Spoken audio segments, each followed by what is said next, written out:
Leave right now. Get out of here. Boo, Yovana, boo.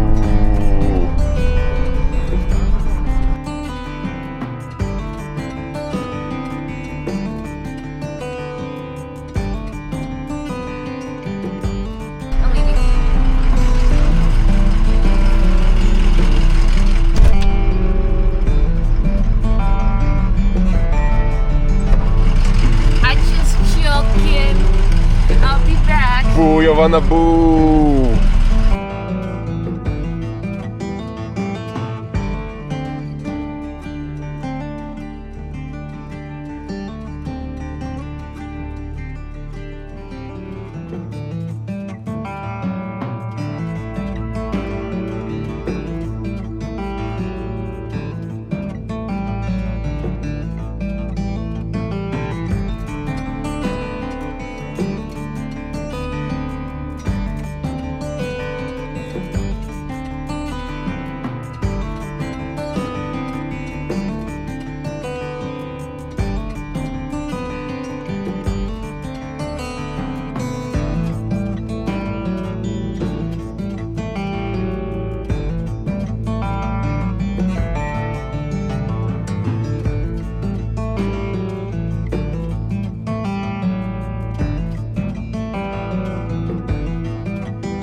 What's up everybody, welcome back. As you could see at the beginning of the video, I'm traveling solo. Yovana had to fly back to Reno to deal with some personal stuff, and I'm currently in Tuk, Alaska. It's a really small town, and this is the place where you should probably restock on gas and groceries if you're heading to Anchorage, or if you're going to Fairbanks, or if you're going to Yukon like me, because I'm on my way to Yukon and then heading south into British Columbia and slowly making my way to the lower 48. And Yovana's gonna join me somewhere on the way. We're not sure where exactly yet, but it might be in Yukon, it might be in British Columbia, or maybe in the lower 48s. Everything depends from how fast I'm gonna be getting this distance done, because this is a very exhausting and really difficult route. So we'll see where we're gonna meet up. And speaking of Yovana, I'm honestly wondering what she's up to in Reno. I haven't been there for half a year, and I'm curious what she's doing.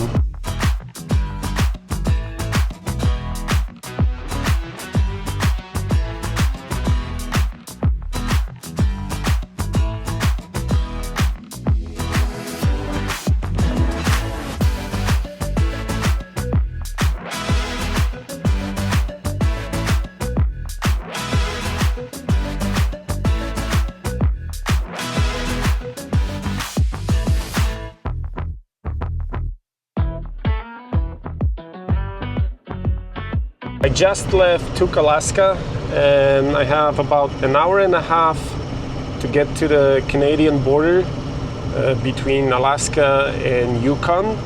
It's about 80 miles, 78.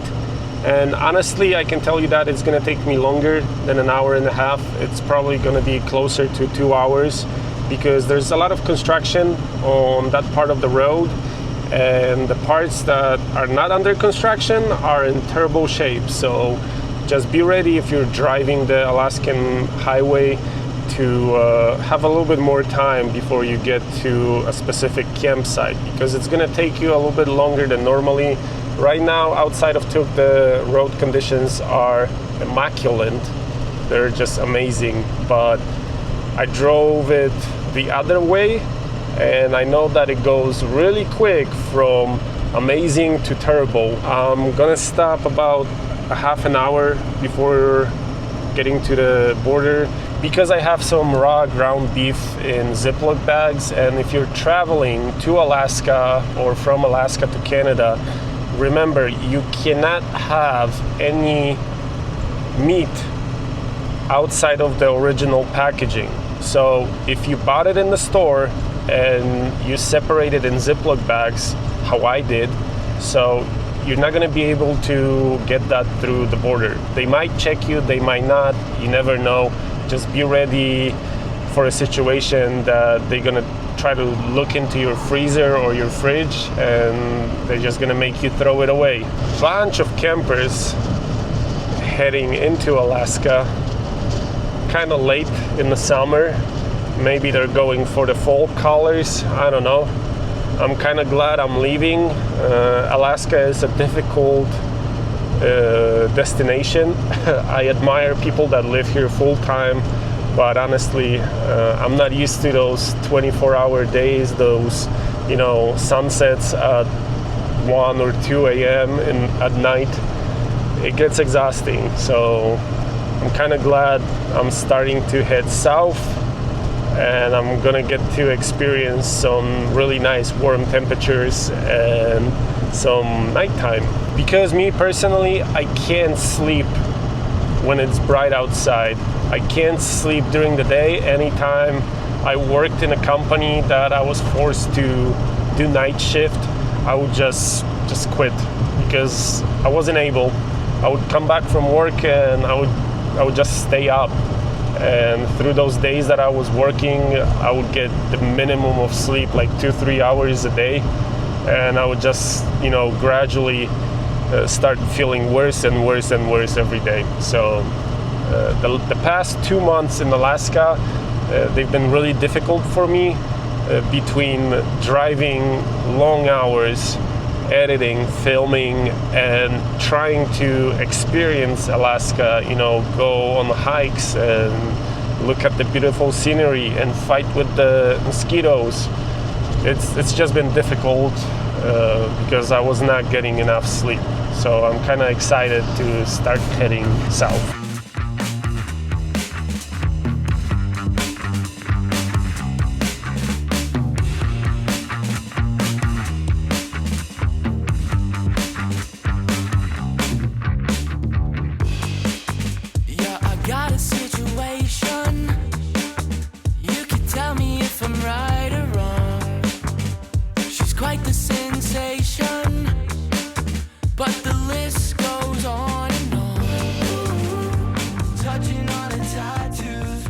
Cannot trust this road.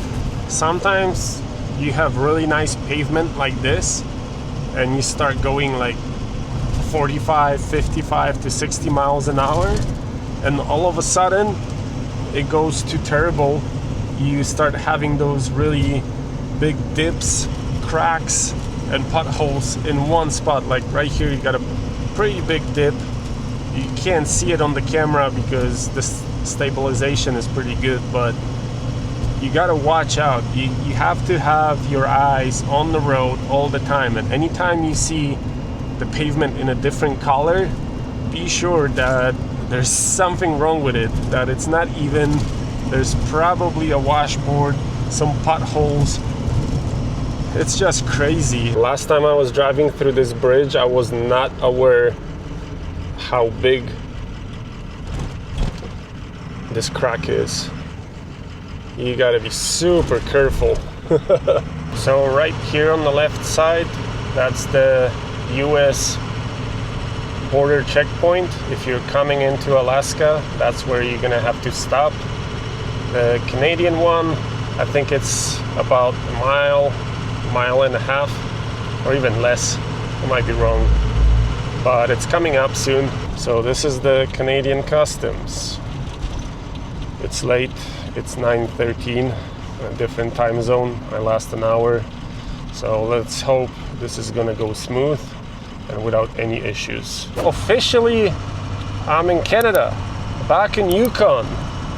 I'm excited, but I'm also tired, so the excitement level is very low right now because I still have about 10 minutes of driving before I get to my campsite, and then I got the whole Alaskan highway ahead of me, which is gonna be exhausting, very demanding, and it's gonna take me probably a couple days. I'm not trying to do it on one sitting how I did it on the way up to Alaska, because that's just too much.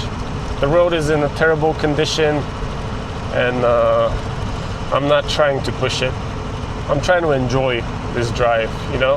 I'm not in a hurry anywhere, but I would like to get to the lower 48 in a timely manner. So fingers crossed, everything's gonna be good. Right after the border crossing, there's a little town called Beaver Creek. There's a gas station and a restaurant. On the way up north, the gas station was closed, so I'm not sure if it's open right now for the season, because we were driving up pretty early. It was like mid-May or something like that, so I guess they were still closed. But there is a tiny little town, so if you have to refuel and you want to stop for some food, I'm assuming they still have some restaurants open here. Oh, I'm done. God damn it. That was exhausting. Quiet. Oh, I've been sitting for so many hours.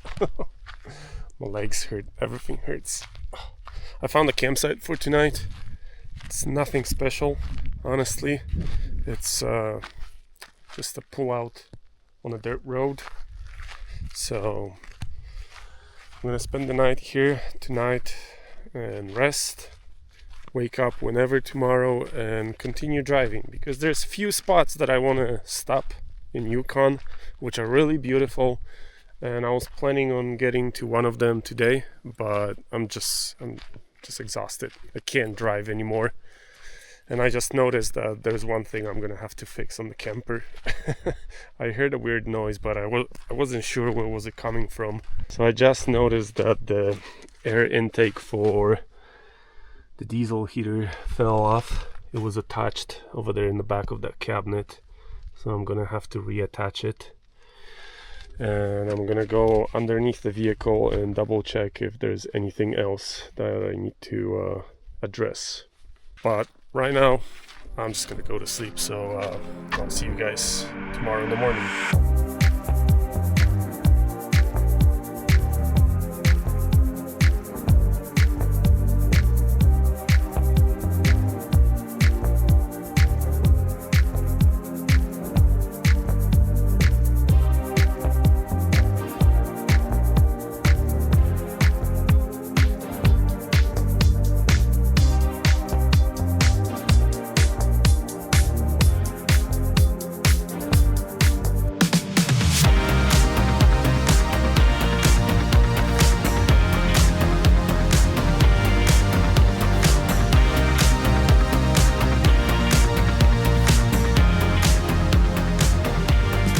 We're back on the road.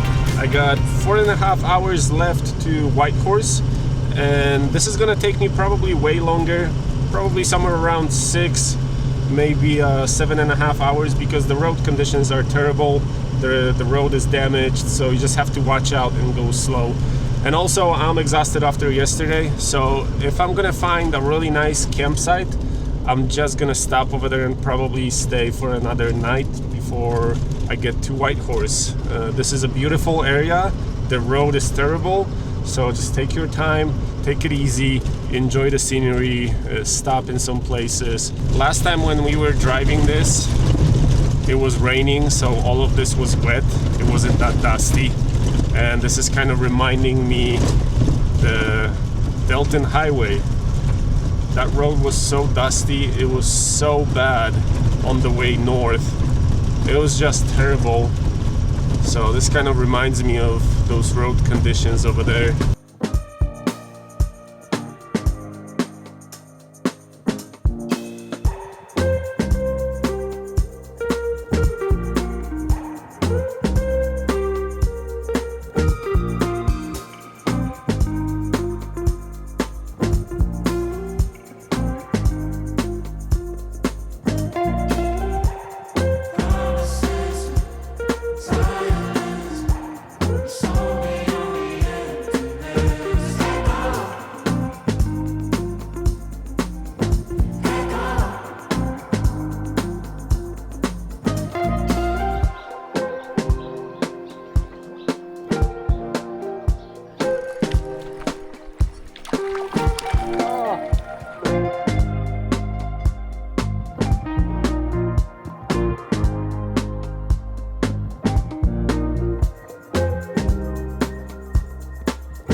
guess we have a campsite for tonight, the Donjek River. It's a pretty big river. There's some campsites on the side of the bridge on both sides of the river. There's someone parked in an RV over there, but this spot is not bad at all. I really like it. It's a big open space, so I hope I'm not gonna have any problems with the internet. There's barely any mosquitoes, so I think this is gonna work. I think that's it for today. I'm gonna stay here for the next 2 days, do some work, and enjoy this beautiful view. And I'll see you guys in the next one when I'm gonna start driving on the Alaskan highway. Thank you for watching. Please consider subscribing, leave a thumbs up, leave a comment, and I'll see you guys in the next one. Bye.